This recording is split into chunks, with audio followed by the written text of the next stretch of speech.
June 18th, 1815, 11:35 a.m. The sky is heavy over the waterlogged fields of Belgium. The previous night's rain has turned the ground into a sea of mud. Every step sinks, every movement requires effort. But it's not just the soil that's unstable, it is Europe's destiny. At the center of it all is Napoleon Bonaparte. He silently surveys the field before him. His eyes scan the hills of Waterloo, where thousands of enemy soldiers are already positioned. He has won impossible battles before. He has defeated entire coalitions. He has redefined the map of Europe with his own strategy. But today, something is different, and he feels it. What you are about to see is not just another battle. This is the exact moment when an empire begins to crumble, and the question that remains is simple and brutal. How was the greatest military strategist in history defeated in a single day? Because Waterloo was not just a defeat, it was the result of accumulated decisions, of delays, of almost invisible errors, and above all, of an enemy he believed he could control. But to understand this moment, we need to go back a little. Months earlier, Napoleon shouldn't have been there. After his downfall in 1814, he was exiled to the island of Elba, isolated, observed, considered defeated. For any other leader, that would have been the definitive end, but not for him. In February 1815, he did the unthinkable. He runs away, and more than that, he returns to France and regains the army's support in a matter of days. Troops sent to stop him simply join him. The man who had been overthrown was now marching back to power. This period would become known as the 100 Days. 100 days that would put all of Europe on high, alert because the great powers knew one thing. If Napoleon had had the time, he could have rebuilt everything, so the response was immediate: destroy it. For good, a new coalition was formed. British, Prussian, Austrian, and Russian troops began to mobilize. But two armies would prove decisive. On one side, the army led by Arthur Wellesley, Duke of Wellington. On the other side were the Prussian forces commanded by Gebhard Leberecht von Blücher. If these two armies were to unite, Napoleon would be surrounded, and he knew it. His strategy was simple and risky.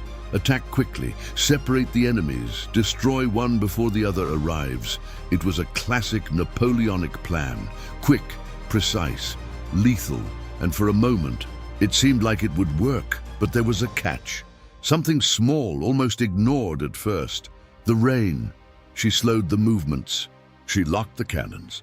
She reduced the speed of the attack, and without realizing it, Napoleon lost time. Precious time, enough time for their enemies to close in. And when he was finally ready to attack, perhaps it was already too late. Napoleon Bonaparte's plan was simple, and as always, brilliant. He knew that confronting all enemies at once would be a fatal mistake, so he decided to do what he always did best: divide and destroy.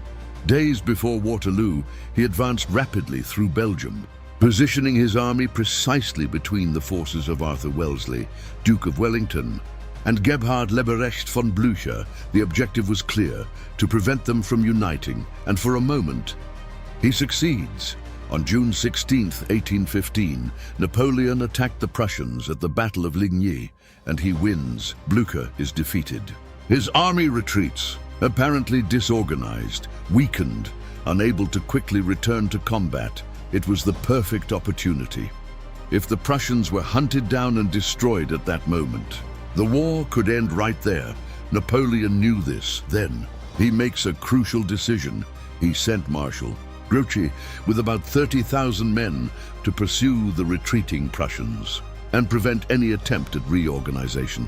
Meanwhile, he himself would advance against Wellington, divide and conquer. Simple, necessary airplane, but this is exactly where the plan starts to fall apart. Grouchy doesn't move fast enough. He follows the Prussians, but without real urgency, without enough pressure, without understanding that every hour lost could change everything. Meanwhile, Blücher does not flee as Napoleon had hoped. He retreats, but maintains the cohesion of his army. He is not defeated. It's simply repositioning its forces, and more importantly, he makes a decision that would change the course of history. Even after the defeat, he promises Wellington that his men will regroup and return to the battlefield. This means one thing: the war is not over yet. It was just postponed. The following day, June 17th, Napoleon advanced towards the British forces, but the weather is interfering again. It's raining, the ground turns to mud, and once again, time slips away. Wellington strategically retreats to an elevated position near the village of Waterloo, a calculated choice. He positions his troops behind a ridge, hiding much of the army from French view. When Napoleon arrives, he sees fewer men than actually exist, a dangerous illusion. Even so, he decides to attack, but not immediately. He waits for the ground to dry, wait for the cannons to work better, wait for the ideal moment. But that moment may never come, because while he waits, something is happening outside your field of vision. Blücher's forces are returning, marching without stopping, tired, wounded, but determined. And with each passing hour, they are getting closer. Without Napoleon realizing it, his perfect plan is crumbling piece by piece, and when the battle begins, he will not be facing an army, but to June 18th, 1815 noon. After hours of waiting, Napoleon Bonaparte finally gives the order. The attack begins. French cannons fire in quick succession, shaking the battlefield. The earth trembles. Smoke covers the horizon. The sound is deafening.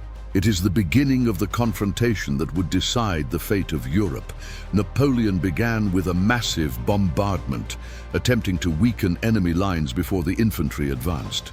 It was a classic strategy, functional, precise, but there was a problem. The ground was still waterlogged. The mud absorbed much of the impact of the projectiles, drastically reducing the effectiveness of the artillery.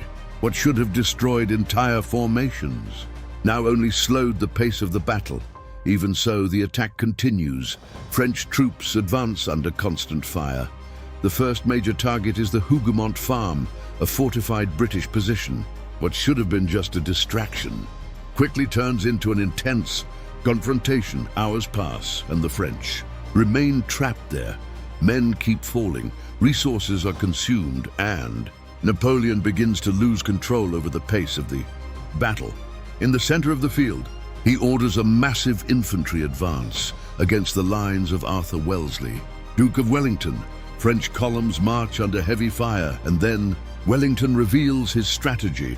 The British troops, hidden behind the crest, emerge at the precise moment, and they shoot a brutal sequence of gunshots, organized, synchronized, devastating. The French columns are beginning to disintegrate, but Napoleon insists. He still believes he can break through that barrier.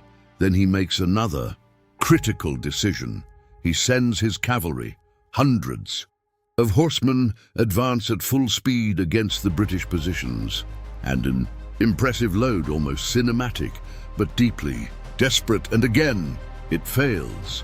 Wellington orders the formation in defensive squares, a structure virtually impenetrable against cavalry. The French attacks are repeated, and they are repelled again and again and again.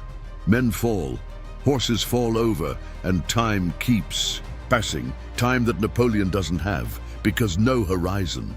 Something is starting to emerge. First a shadow, then movement, flags, and then the confirmation. So as tropas de Gebhard Leberecht von Blücher, they arrived, and with that, everything changes. Napoleon now needs to divide his forces. He deploys troops to contain the Prussians, but this further weakens its main attack. Now, no front is strong enough. The plan is broken, and the worst was yet to come, because even so, Napoleon had not yet played his last card. Your elite, their most feared strength, the Imperial Guard. And when she went into combat, it would be all or nothing.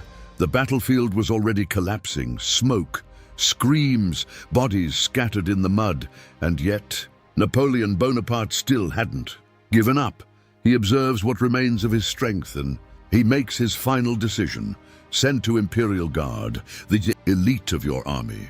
Men who had never retreated before, men who carried a reputation for invincibility. If they broke through the enemy line, everything could still be reversed. It was the final bet, the last hope, and perhaps the final mistake. The Guard advances in silence, organized, impressive.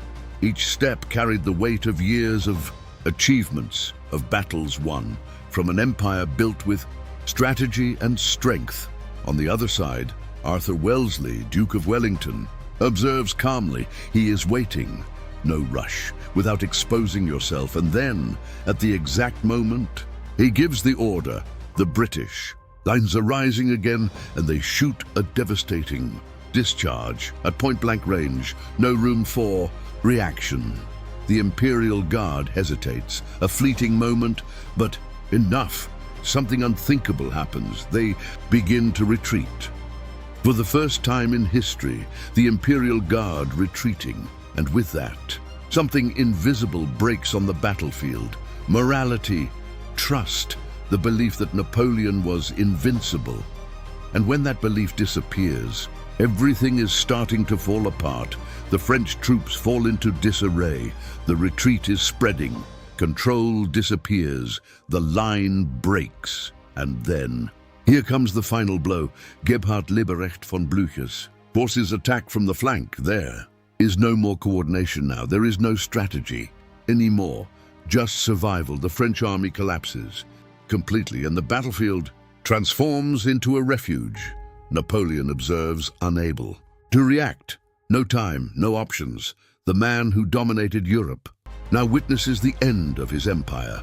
That same night he abandons the field. Days later he abdicates power, and this time there would be no turning back. He is exiled again to a remote island in the Atlantic, St. Helena, isolated far from everything. No army, powerless, no empire.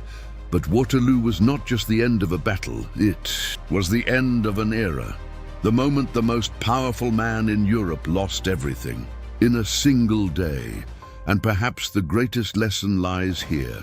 It doesn't matter how powerful you are, a mistake, a delay, one detail that was overlooked. It could completely change the course of history.